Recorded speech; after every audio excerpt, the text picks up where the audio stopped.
Today we've got San Diego Seals versus Philadelphia Wings. We've got Colorado Mammoth versus Vancouver Warriors. So if you watched any other games, we're not talking about them. Those are the games we watched. Those are the games we attended. That's all we're talking about. Deep dive. All right, Mitchell. Post Thanksgiving here. I know you had a nice trip out to Denver, which we'll get into in a second. Any highlights, lowlights from Thanksgiving? One of the highlights was going to an NLL game as a fan. That was pretty exciting. We'll talk about that, but that was great. I got to see my sister and her husband out in Denver. That was lovely. 50 degrees in the afternoons and sunny, and about 15 degrees in the mornings. Sunniest city in America. Most days of sunshine, I believe, yeah. I heard that stat once, and I'm just going to, hung on to it. No idea if it's factual. It doesn't matter. Okay. It was very sunny every day. Beautiful. How about you? 2 Thanksgivings, double dose. Double Thanksgiving. I made 2 sides for my family and the starter, but... How many pounds of... 10 pounds of mashed potatoes. How many potatoes is that? It's a lot of potatoes. I did not peel them. Thankfully, someone in my lovely wife already did. And yeah, so made 10 pounds of mashed potatoes, 3 tins of stuffing, 2 with meat, 1 with veg, and then didn't have room in the fridge, so put them in the windowsill, opened the window, and then just prayed to the Thanksgiving gods that the food stayed. Luckily, no one got sick. I know my brother watches these videos, so I hope nothing happened after I left. Well, I'm envisioning no one got sick, which was like in the cartoons, like the cats floating up, like smelling the smell, and floating up to your window. So didn't have space in the fridge. That was the workaround. It was fine. So yeah, but no one got sick from either of those dishes. So. Yeah. Good to hear. I'm gonna take that as a win. So. Part of your trip to Denver was actually going to a lacrosse game. Yeah, I sat in the Lacrosse Legend Celebrity section unknowingly. I was planning to meet my buddy Matt McMonagle, who was 2007 Goalie of the Year for NCAA. Yep. Played a little bit, had a cup of coffee in the MLL, played for the Lizards, I believe. So met him. So I was like, okay, there's 2 guys that know a little bit about lacrosse. And then sure enough, 2 rows in front of me, Casey Powell was sitting there, and then I look over to our left, and Dave Metzbauer is sitting there, and then Bill Tierney rolled in, Josh Sims rolled in, so a lot of Princeton there. Yeah. But it was cool. It was very nice. Got to spend some time with Casey and with some others, and just had a blast. But it was really fun to just take in a game as a fan. Yeah. I don't know the last time I've done that, and it was a great product on the floor. Roller coaster of emotions, and just it always amazes me how I don't know what Pat Coyle says at halftime, head coach of Colorado Mammoth, but whatever it is, it works, because they were down 6-1, came out, gave up another goal, went down 7-1, so maybe it was something he said in first time outbreak, not at halftime. And then they scored 10 straight goals to win 11-7, and just like an unbelievable comeback. Zed Williams is a absolute monster. What were the keys aside from the potential halftime talk or first time down? What was the difference in terms of the giving up? Going down 7-1 and then going that run. What did you see in terms of, was it change of pace? Was it certain players stepping up? Was it goaltending? How did they turn things around? Yeah, well, first of all, I was there with my 8-year-old and my 6-year-old, so I definitely did less analysis than I typically would have. But I think the biggest thing was the spacing offensively.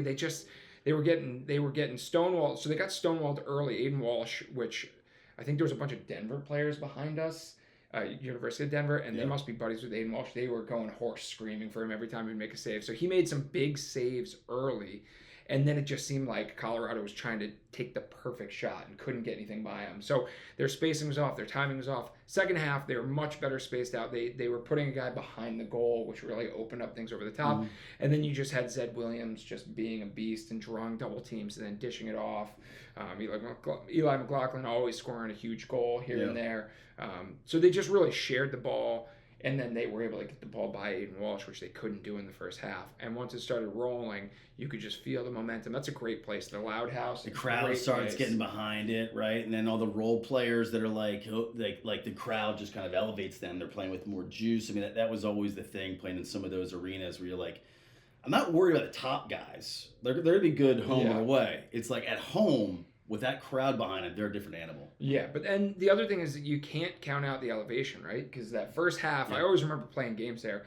first half, you're like, oh, I can feel that a little bit. The second half, you just get that dry, like you I always cannot got itchy. I always got dry, itchy. Yeah. Like it wasn't so much the wind, it's just how dry. Like I would go to the bench and chug water, and then the water's sloshing around your stomach. So certainly took advantage of that, and they were able to come away with a victory. And then, you know, my 6-year-old Mac, who was cheering for the Mammoth, as they're mounting their comeback, he was slowly going down, falling asleep. It's way past his bedtime on Mountain Time. He falls asleep. They're down 8-7. They score the game-tying goal, and the place erupts. It pops up and goes, yay.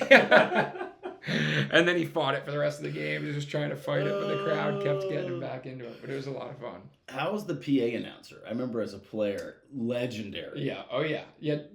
My 8-year-old said, "How come he's allowed to cheer for the team?" I was like, "Well, if he's an announcer." I said, "Well, he's the PA announcer. He gets the crowd going." But yeah, he was. Bubba Durno once tried to fight him. Really? Oh yeah. Got a penalty. Was in the box. I would love to see if I could find that on YouTube, but. He got a penalty. He's in the box. He starts jawing back and forth with the PA announcer, and they almost fought because the PA announcer's right between the two penalty boxes. Right. Yeah. I remember playing there, and I was like, this guy is just on fire. Yeah. Like, this guy's on fire. A lot of Colorado love. Let's just talk a little bit of Vancouver. You know, a guy that has been kind of banged up the last couple of years. When he was coming out of Delaware, he was at the top of my board in terms of, like, pro prospects. From a PLL perspective, obviously from an NLL perspective, given the Canadian background, he was a no-brainer. But Owen Grant, we've been all kind of waiting for him to just be unleashed, and you saw it in person. Yeah, they've got these massive, fast, athletic defenders that can push the pace. They got Reed Bauer, and they got a couple other guys. But then Owen Grant was like a man possessed. At first, he had a hat trick. I don't remember if his third goal was in the second half of the first half. It might have been a first half hat trick, 2 of those shorthanded. But he is so thick and so strong, and he's just manhandling guys. And then what a scores touch on a couple of those goals. He brought it down. I think he had 2 breakaways, scored on both of them. So really quite the player and a ton of fun to watch. And then things got a little chippy in terms of at the end, 39 penalty minutes for Subak. This was because my little guy was falling asleep. You know, once it was in hand, we started heading for the exits, and as we're about to walk out on the screen, we just see Zed Williams is just throwing a guy onto the turf, which I love. Zed just held him down. Wasn't even fighting, just holding him down. And then Subak was stirring things up in the middle, ended up with 39 penalty minutes. I think all of Vancouver had 48 penalty minutes last year. And yeah, so 39 is quite the number. He'll be out for a few games. I remember seeing Owen Grant. The first time I saw him in person, I called a Delaware game, but was up in the booth. And then at the PLL training camp, he's there, equipment off at the time, dealing with some stuff. John Grant Jr. is his assistant coach. Jr.'s he's a big dude. He's a big dude, right? And Owen Grant, I'm like, holy hell! Like it was like, Junior, who's your uncle? Like it was like, who's this dude that's just like so much bigger, thicker? I mean, he is an absolute beast. If you've never seen him in person, you know, worth the price of admission. Just a sheer athletic force out there. I was blown away at just the physicality that he represents and then brings. Then you match that with speed, IQ, skill set. I mean, he's just off the charts. Yeah, and some silky soft mitts around the net. It's funny you bring up Junior. I was like having PTSD having to try to cover him. He spent a lot of time with the Mammoth, and I just remember those games you're sucking down wind, mouth dry, and you're trying to cover John Grant Jr. He's throwing around the worlds over your ear. You're like, well, that's gonna go. Let's turn over to your San Diego Seals, a little Sunday matinee. Yep. I had that on as I was watching the Ravens game, which is a tough loss for the Ravens, but much more fun watching that game. That was an up and down, back and forth affair that looked like it was going to get out of hand early. Yeah, akin to the game you watched, you know, Philadelphia jumps out to this huge lead, and then the Seals come kind of storming back.